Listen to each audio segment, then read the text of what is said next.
Krallar ve padişahların gut hastalığı. Ülkemizde %2 ve 3'lük oranda görülen gut hastalığı nedir?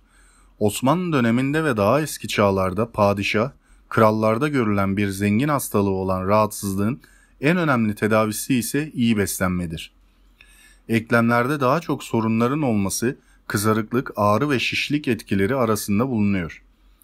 Özellikle erkeklerde daha sık görülen rahatsızlık, kadınlarda ise menopozdan sonra görülür. Peki gut hastalığı neden olur? Ne iyi gelir ve belirtileri nelerdir? Bu sorunun yanıtını sizler için hazırladım. Gut hastalığı diyeti, bitkisel tedavisi ve tedavi edilmediğinde ne olur sorusunun yanıtını bulabilirsiniz. Gut hastalığı nedir? Gut hastalığı belirtileri ve tedavileri nelerdir? Ayak baş parmağı ve diz eklemlerinde oluşan rahatsızlıklar gut hastalığıdır. Eklemlerde biriken ürik asitin neden olduğu iltihaplar sonucunda ayak baş parmağı ve diz eklemlerinde rahatsızlıklar oluşur. Bu rahatsızlığa ise gut hastalığı denir. Gut hastalığına ne iyi gelir? Gut hastalığına yakalanan bir kişi sorunu giderebilmek için beslenmesine dikkat etmeli. Kırmızı et tüketimine dikkat etmeli, kabuklu ve deniz ürünlerini yememesi gerekmektedir. Bunların yanı sıra C vitamini tüketimi yapılmalı, alkol alımı sınırlandırılmalıdır. Yine aynı şekilde bu dönemde yapılacak diyet oldukça iyi gelecektir. Gut hastalığı belirtileri. Gut hastalığı ülkemizde pek çok kişi tarafından bilinmiyor. Özellikle genç erkeklerde oldukça sık görülen bu hastalık kadınlarda menopoz döneminden sonra görülür.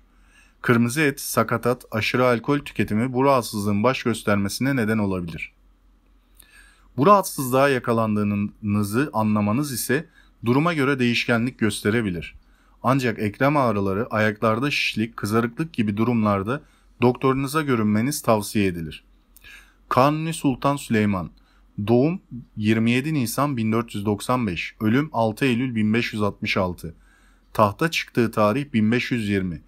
Tüm dünyanın tanıdığı Osmanlı padişahı Kanuni Sultan Süleyman'ı yataklara düşürüp 71 yaşında ölümüne neden olan nikris ya da günümüzdeki adıyla gut hastalığını uzmanlar açıkladı. Cihan Padişahı Kanuni'yi acılar içinde kıvrandıran bu hastalık günümüzde de her 100 kişiden 5'ini etkiliyor. Ürik asidin kanda kristalleşmesi sonucu oluşan kralların hastalığı gut, geleneksel tıbbın olduğu kadar modern tıbbına baş belası. Padişahların hastalığı. Eklemlerde tuz kristalleri biriktiğinden hareket kısıtlanması görülür. Ayrıca şekil bozuklukları, eklemlerin görevini yapamaması gibi durumlarda ortaya çıkar. Bu tuz kristalleri deri altında, avuç içinde, parmak uçlarında da şişliklere neden olur. Bir zararı yoktur. Fakat çok büyük olduğu durumlarda alınması gerekebilir. Film çekimi de şişliklerin görülmesini sağlar.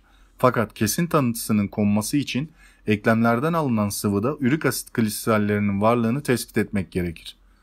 Bu eklem sıvısı şişmiş ve ağrılı olan eklemden alınır. 2. Mehmet, 4. Murat, 2. Beyazıt, Osman Gazi ve Kanuni Sultan Süleyman'ın nikris hastalığına yani gut hastalığına yakalandığı ve oldukça ıstırap çektikleri kuvvetli rivayettir. Koyun ve kuzu eti yenmez. Tedavinin başarılı olması için mutlaka yatak istirahati gerekir. Gıda rejimi de uygulanır. Acılı, tuzlu, sirkeli ve şekerli yiyecekler terk edilir. Alkol ve sigara bırakılır. Dana ve koyun ve kuzu eti yenmez. Diğer etler, yağ, nişastalı yiyecekler mümkün olduğu kadar uzatılır ve azaltılır. Uzatma şekli de şöyle, yaklaşık bir haftada bir yiyorsanız bir ay sürede bir yemeğe şeklinde azaltabilirsiniz. Şeker yerine bal kullanılır. Az patates, yağsız beyaz peynir, yağsız süt, yoğurt, enginar, havuç, kereviz, kiraz, lahana, fasulye, zeytin, maydanoz, armut, çilek, erik, kara turp, üzüm ve domates ve pırasa yenilebilir. Ayrıca mümkün olduğu kadar çok limon suyu içilir. C vitamini iyi gelir. İlaç tedavisi için mutlaka hekime başvurulmalıdır. Bir nefes sıhhat. Kanuni Sultan Süleyman'ın gut hastalığının ağrı, ateş ve ızdırabı içinde şu beyitleri söylediği rivayet edilir. Halk içinde muteber bir nesne yok devlet gibi, olmaya devlet cihanda bir nefes sıhhat gibi, mefaret didükleri ancak cihan kavgasıdır, Olmaya bahtü saadet, dünyada vahdet gibi. Evet, bu gut hastalığı şöyle arkadaşlar. Muhteşem Yüzyıl'ı izlediniz mi bilemiyorum ama bu dizide de hatta Kanuni Sultan Süleyman'ın son dönemlerinde ayaklarında bazı ağrılar ve vücudunda bazı şişlikler görünüyor.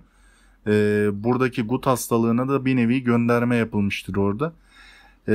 Padişahların hastalığı veya kralların hastalığı denmesinin sebebi de budur.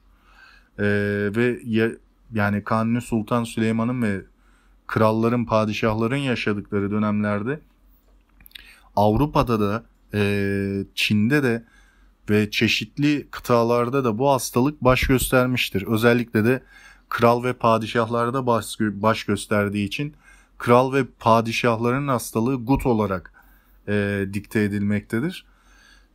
Aslında o dönem bu hastalığı birçok hekim görmüş olmasına rağmen tam olarak çözümünü bulamamış.